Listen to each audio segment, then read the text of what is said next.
Gravando. Oi, aqui é o Roberto. Hoje eu quero falar sobre uma das obras que mais me influenciaram, tanto do ponto de vista da imagem, quanto do ponto de vista de formação. Esse trabalho é tão incrível, tão importante, que existem assim centenas, milhares de artigos, de filmes, de livros sobre essa obra, tentando explicar, tentando entender o seu significado.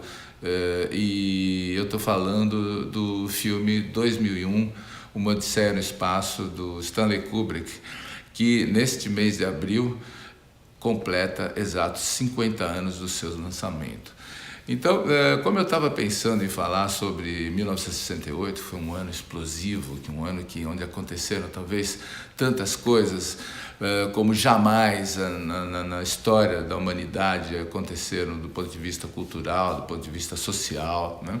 E que até condicionaram muito o modo como a gente vive hoje. Então, eu vou retornar a esse filme que é um clássico do cinema, mas um clássico do pensamento. Eu acredito que 2001, para mim, é uma das maiores obras de arte que foram jamais concebidas na história do homem, que é comparável a qualquer outra manifestação artística que a gente possa imaginar. Pode pensar em Michelangelo, os grandes pintores, os grandes escritores. Ele foi realmente, usou a linguagem cinematográfica de um modo integral, magistral, completo, tanto que esse filme, que hoje tem 50 anos, é absolutamente atual nas suas proposições, nas suas questões e na sua estética.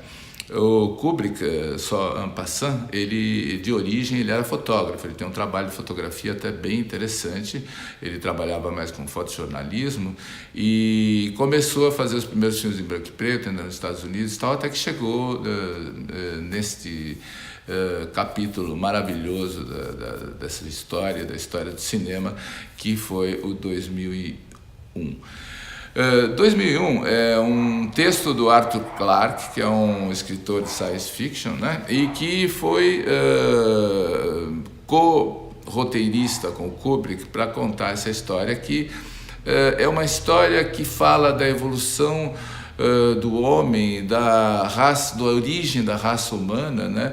Da onde viemos, para onde vamos e o que está por trás da gente, né? Esse mistério da vida. Então é um filme que ele propõe perguntas mais do que dá respostas, né? Só que ele dá respostas do ponto de vista cinematográfico para muitas questões que até então não se sabia como resolver. O Kubrick teve uma assessoria de engenheiros, trabalhou junto com a NASA durante anos para conseguir um aspecto de realismo para aquilo que estava acontecendo, né? Tanto que você é conduzido para dentro desse filme, você vai fluindo até que chega uma hora que você fica completamente perplexo. Eu me lembro quando eu fui ao cinema ver 2001, eu tinha 14 anos, saí do cinema transtornado. Eu não tinha entendido, não conseguia entender o que aconteceu na minha cabeça durante aquele tempo. Eu saí de lá, fiquei assim, realmente quase em transe, pensando, mas o que é isso? O que está acontecendo? Então, eu queria lembrar isso porque talvez alguém não conheça o filme. Eu acho que para quem se interessa por imagem e por cinema, é um filme absolutamente imperdível. E para quem já viu, sugiro que reveja, porque o 2001 é uma obra sempre atual, e cada vez que você vê, você tem uma nova leitura, né? Está falando de inteligência artificial, das máquinas que comandam o ambiente humano, coisas que são absolutamente atuais hoje, né? Que já estava em pauta naquele momento. Fora o aspecto, digamos assim, mais mitológico. Alguém já comparou 2001, Uma Odisseia no Espaço, com a Odisseia de Ulisses, né? E, de fato, existem paralelos, né? Existe um lado muito místico, né, do filme, que é esse monolito, que é uma forma absolutamente racional, que aparece lá no homem pré-histórico e vai se reencontrar milhões de anos depois no homem buscando a origem desse objeto que emitia uma energia fortíssima que não era conhecida em todo o universo, né?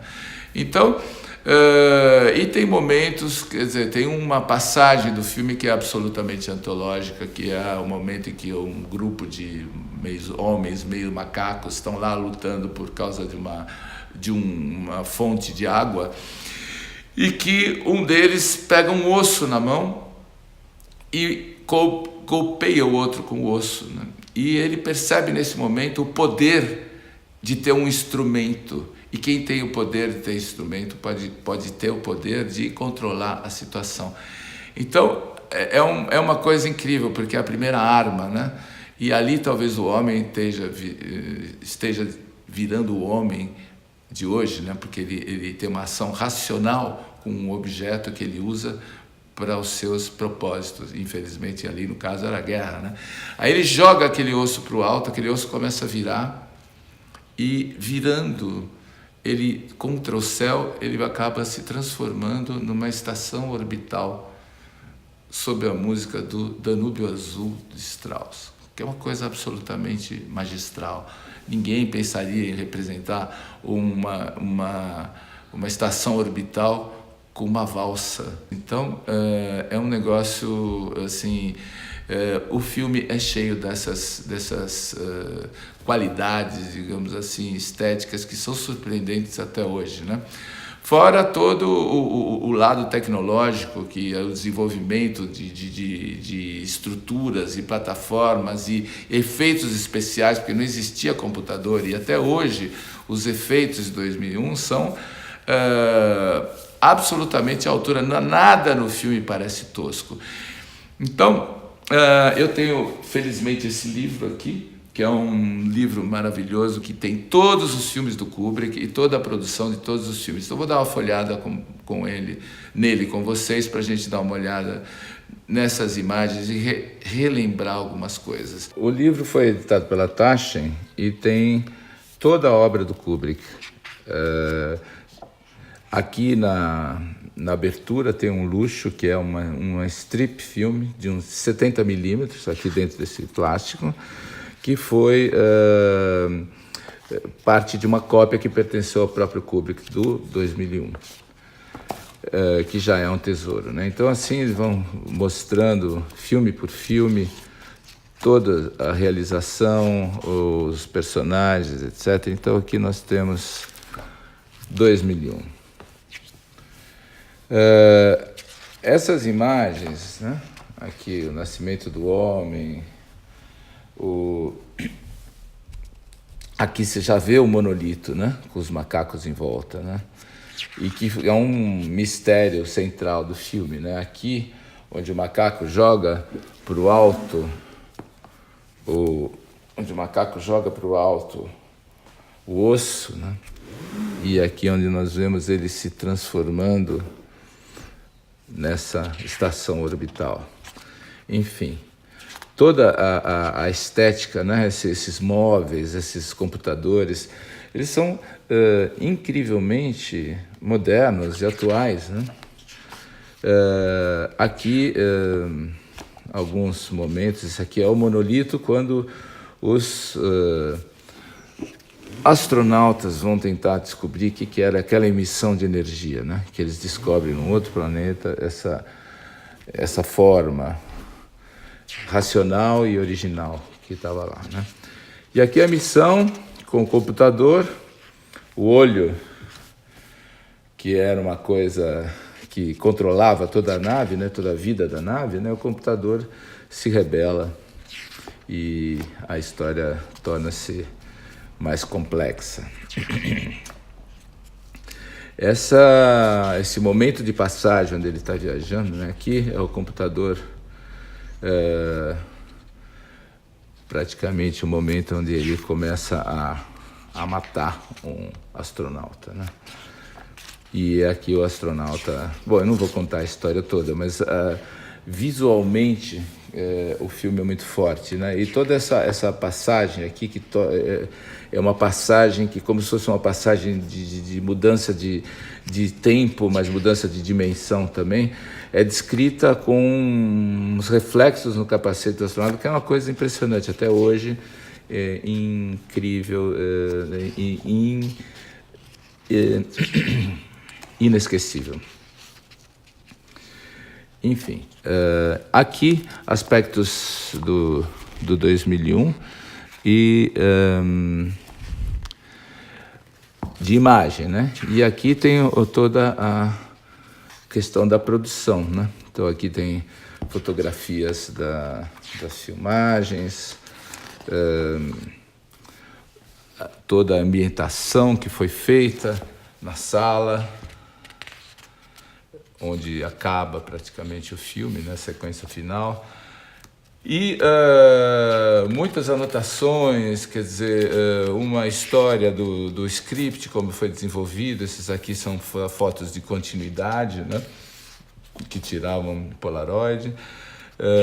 Aqui, descrição dos seres, assim, que isso aqui deu origem também para um outro projeto do Kubrick que acabou sendo filmado pelo Spielberg, que é a inteligência artificial. Então, aqui tem toda a história do filme contada. O filme é, na verdade, esse aqui é por exemplo, tem a aeromoça, quando ela está na nave, ela praticamente caminha e a câmera gira de modo que parece que ela está subindo na parede naturalmente, né? Como se fosse um lugar sem gravidade. Só isso aqui, na época, foi uma construção de um cenário que custou, acho que $1 milhão, não sei quantos meses de trabalho. Então, era aqui o astronauta pendurado, né, no estúdio. Então, toda a realização, né, do filme, que, como eu disse, apesar de não ter os recursos da computação gráfica com os efeitos especiais de hoje, ele não fica devendo nada a nenhum outro projeto de science fiction, né? 2001 é uma obra magnífica, é um trabalho único, e eu acho que a gente tem que lembrar, comemorar e ter sempre como referência esse fantástico filme aqui, que é uma lição de criatividade, de inteligência e de observação da vida, né? Então eu queria terminar aqui o livro lendo essa frase do Kubrick, que diz que o sentimento da experiência é a coisa mais importante, não a capacidade de verbalizá-la ou analisá-la. É isso aí.